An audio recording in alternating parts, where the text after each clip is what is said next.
সংসারে লেখাপড়াও তেমন হয়নি, হবেই বা কি করে? তার যে ছিল পুজো পাঠের দিকে অসম্ভব ঝোঁক।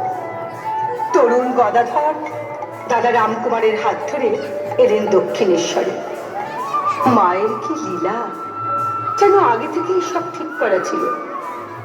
তরুণ গদাধরই হলেন মায়ের মন্দিরের পূজারী।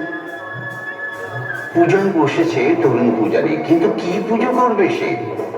সে যে মন্ত্রতন্ত্র কিছুই জানে না, শুধু আকুল আকুতি জানায় মায়ের কাছে, মা, মা গো মা, দেখা দে মা, দেখা দে। আর দেখা যদি না দিস তাহলে আমার এই একটু সন্দেশটি কামাকা কামাকা খেতে তোকে হবেই। বিড়বিড় করতে করতে মূর্তির মুখে চেপে ধরে সেই সন্দেশ। মায়ের দেখা না পেয়ে পাগলামি এমন পর্যায়ে পৌঁছয়, একদিন মায়ের হাতের খড়গ দিয়ে নিজেকে শেষ করে দিতে চায় গদাধর। এক অনির্বচনীয় আলোয় ভরে যায় মন্দির। এক স্বর্গীয় জ্যোতিতে ঝলসে যায় গদাধর, সামনে দাঁড়িয়ে জগজ্জননী মা। গদাধর, আমি এসেছি, আমি এসেছি গদাধর। এই তো আমি তোর কাছে এসেছি। মা, মা গো মা, তুই এসেছিস মা ভবতারিণী, তুই এসেছিস, তুই এসেছিস মা, মা তুই এসেছিস মা। সমাধি হয় গদাধরের। দক্ষিণেশ্বরের মন্দিরে শুরু হয় মা ও ছেলের এক অপূর্ব দিব্য লীলা। তোতাপুরীর হাত ধরে গদাধর গেলেন দক্ষিণেশ্বরের পঞ্চবটী বনে। শুরু হলো সাধনা। মা কালী তাকে পরীক্ষা করার জন্য শুরু করলেন নানা রকমের ছলনা। ভূত প্রেত ডাকিনী যোগিনীরা চারপাশে ঘিরে ধরে শুরু করলো উপদ্রব।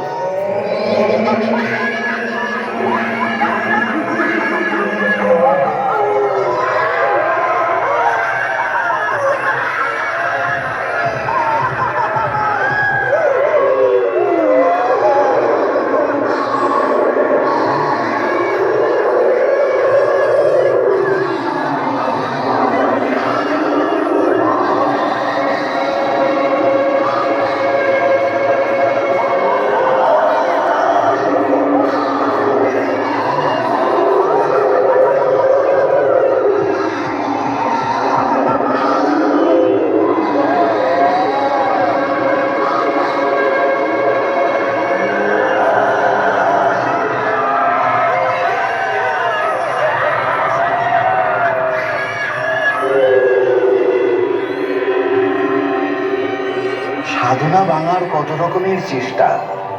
মা ভবতারিণীকে স্মরণ করলেন গদাধর।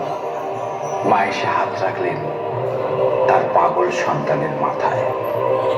তোর কোনো ভয় নেই, আমি তো আছি গদাধর।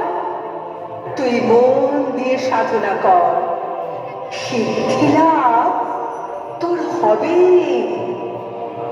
মুহূর্তের মধ্যেই ভূত প্রেত ডাকিনী যোগিনী সব উধাও। নিশ্চিন্তে সাধনা শেষ করলেন গদাধর। মহাপুরুষের জীবনে অনেক অদ্ভুত ঘটনা ঘটে, যার কোনো ব্যাখ্যা সাধারণ মানুষ খুঁজে পায় না। একবার গরুর গাড়ি চেপে ঠাকুর আর মা শারদামণি চলেছেন কামার পুকুরে।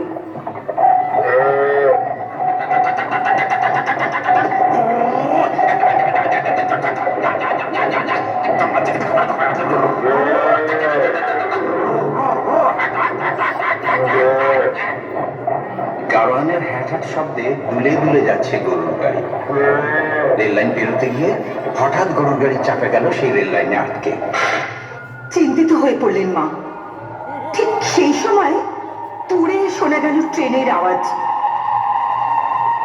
লাইনে গাড়ি আসছে। মা শারদা ভয় পেয়ে ঠাকুরকে প্রশ্ন করেন, কি হবে গো? রেলগাড়ি যে এসে পড়লো, গরুটাও যে গাড়ির সঙ্গে লাইনে আটকে পড়েছে। ঠাকুর শুধু হাসছেন।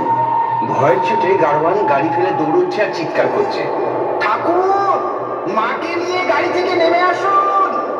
অবিচল ঠাকুর শুধু দুহাত তুলে জয় মা, জয় মা, মা, মা গো ভবতারিণী, তুই কোথায় মা?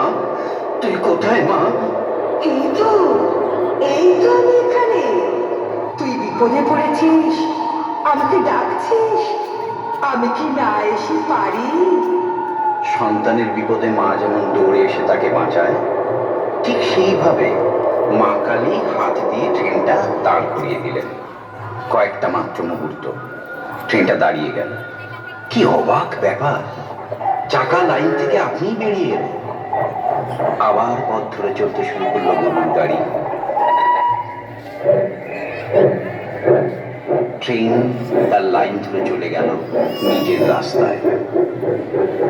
নমস্কার, এইখানে শেষ হলো আমাদের অনুষ্ঠান যুগাবতার শ্রী শ্রী রামকৃষ্ণ পরমহংসদেব।